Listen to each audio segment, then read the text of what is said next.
Subscribe करें world history Hindi channel को और दबाएं इस बेल आइकन को ताकि आपको मिल सके हमारे हर वीडियो की अपडेट सबसे पहले। टिड्डियों का दल कैसे कहर ढाता है और भारत में इस साल कितना नुकसान कर चुका है, कितनी देर में खेत चट कर जाता है और टिड्डी दल से जंग कैसे लड़ी जा सकती है, आइए जानते हैं हम इस वीडियो में। जी हाँ, भारत के कई राज्यों में परेशानी का सबब बन चुके इस कीट से जुड़ी कई रोचक और जरूरी जानकारियाँ आपको हैरान कर सकती हैं। राजस्थान, गुजरात, मध्य प्रदेश और उत्तर प्रदेश जैसे राज्यों में पिछले कुछ दिनों से टिड्डियों के दलों ने आतंक मचा रखा है। जयपुर शहर में इन टिड्डियों ने घरों में घुसकर जीवन मुहाल कर दिया है।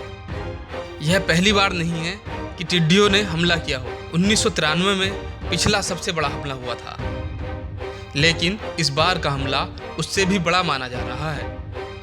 असल में ये टिड्डियों का दल अरबी प्रायद्वीप से पाकिस्तान होते हुए भारत पहुंचा है।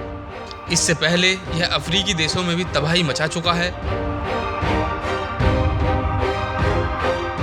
टिड्डियों की दुनिया भर में 10,000 से ज़्यादा प्रजातियां बताई जाती हैं, लेकिन भारत में मुख्य तौर से 4 प्रजातियां रेगिस्तानी टिड्डा, बम्बई टिड्डा, प्रव्रजक टिड्डा और पेड़ वाला टिड्डा ही सक्रिय हैं। जब हरे भरे घास के मैदानों में कई सारे रेगिस्तानी टिड्डे इकट्ठे होते हैं तो झुंड में भयानक रूप ले लेते हैं।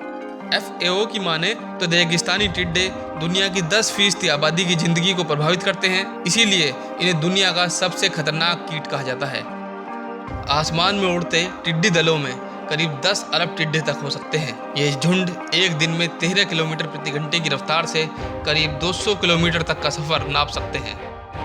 संयुक्त राष्ट्र के खाद्य और कृषि संगठन यानी AFO के मुताबिक 1 वर्ग किलोमीटर में फैले दल में करीब 4 करोड़ टिड्डियां होती हैं, जो एक दिन में इतने ही वजन का भोजन कर लेती हैं, जितने में 35,000 लोगों का पेट भर सकता है।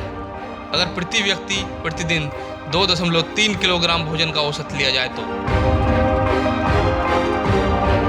ये हजारों लाखों के झुंड में आकर पेड़ों, पौधों या फसलों के पत्तों, फूल, फल, बीज आदि सभी को खा जाते हैं।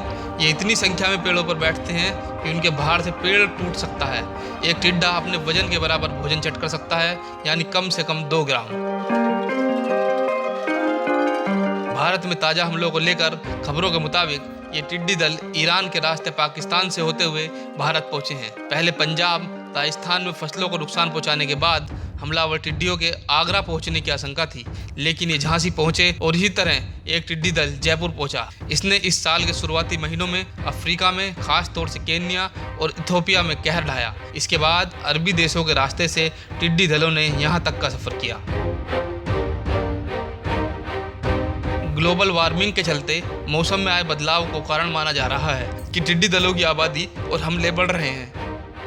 एक मादा टिड्डी अपने जीवन में कम से कम 3,000 अंडे देती है और एक बार में 95 से 158 अंडे तक दे सकती है। 1 वर्ग मीटर में टिड्डियों के करीब 1,000 अंडे हो सकते हैं। एक टिड्डी का जीवन सामान्यतः 3 से 5 महीने का होता है। दूसरी तरफ ये नमी वाले इलाकों में पनपते हैं। 2 महीने पहले जब टिड्डियों ने हमला किया था, तब गुजरात और राजस्थान में 1.7 लाख हेक्टेयर क्षेत्र में खड़ी तेल, बीजों, जीरे और गेहूं की फसलों को नुकसान पहुंचाया था। ताज़ा हमले को लेकर विशेषज्ञ मान रहे हैं कि अगर टिड्डियों पर जल्द काबू नहीं पाया गया तो 8,000 करोड़ रुपए तक की मूंग की फसल तबाह हो सकती है। लेकिन भारत में इस साल हो चुके और होने वाले कुल नुकसान के बारे में अभी कोई पुख्ता अंदाजा तक नहीं है। जांच की ताज़ा रिपोर्ट के मुताबिक पाया गया है कि टिड्डी दलों की तादाद और हमले बढ़ने के कारण बेमौसमी बारिश रही है। लाल सागर से अरबी प्रायद्वीप की बात हो या पाकिस्तान और भारत की, पिछले 1 साल के दौरान लगभग हर महीने बारिश हुई है।